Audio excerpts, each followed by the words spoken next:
έλεγε ο πατέρας μου μια παλαιά ιστορία. Για μια χώρα ελεύθερη που υπάρχει στην Ασία. Μια πολιτεία άναρχη που κατοικούν παλιάτες. Τους σκλάβοι δεν υπάρχουν, ούτε οι έρες υπάρχει. Η γη και ο πλούτος είναι κοινά, το χάδι δεν κοστίζει. Έχουν φορά τον έρωτα και τις καρδιές του. Εκεί να πάμε, έφηβε. Είστε να πήγαινε. Θα ζήσουμε μαζί ελεύθεροι και ερωτευμένοι.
Πάμε να κάνουμε ένα τούρ εκεί στη φασαρία! Σφαγιάστησαν παράνομοι! Πάνω από 2.000 βιάστηκαν μικρά παιδιά και σπάστηκαν γιαγιάδες!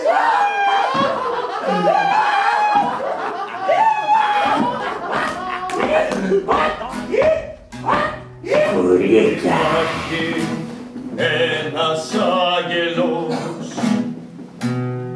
υπάρχει ένας άγγελος που ζει μες στο σκοτάδι του πολέμου του Θεού και μαθητής του Άδη, ποδεύεται με δάκρυα τη δυστυχία σκορπίζει και τις καρδιές που αγαπούν με βία τις χωρίζει. Του τόπου καθάριζα χωρίς κανείς σε νοιάζει και στέρα και τον πέφτει Σύλληψης και πίσω διακρινά και μυστήρες.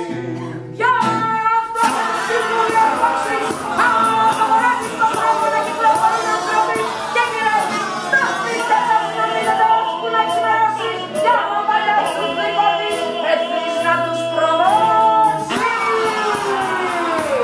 Και οι προειδικά έχουν να στέλνουνε αμέσως κατερχομένους που θα ανθιστούνε.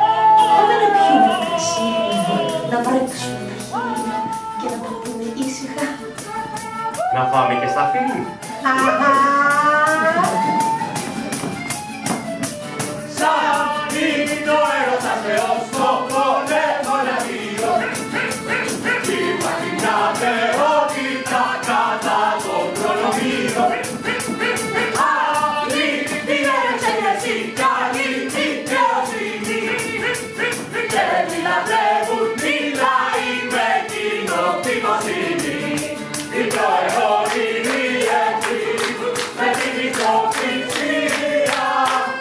Ο πλούτος ο κακός Θεός έβαλε στην πλημμύρα. Ο πλούτος ο κακός Θεός έβαλε στην πλημμύρα. Βρήκε όσοι είμαστε απέξε και συμμαθάνα. Πάνε παλιά τους γέννησε στο Διόνυσο το Βάνα. Για το πρωί σε διαλύσες μέσα στην πολιτεία. Σε στους αμύες ταραγές σε διάφορα σημεία. Και ένα παλιάζι λέγανε ανταρτικά τραγούδια.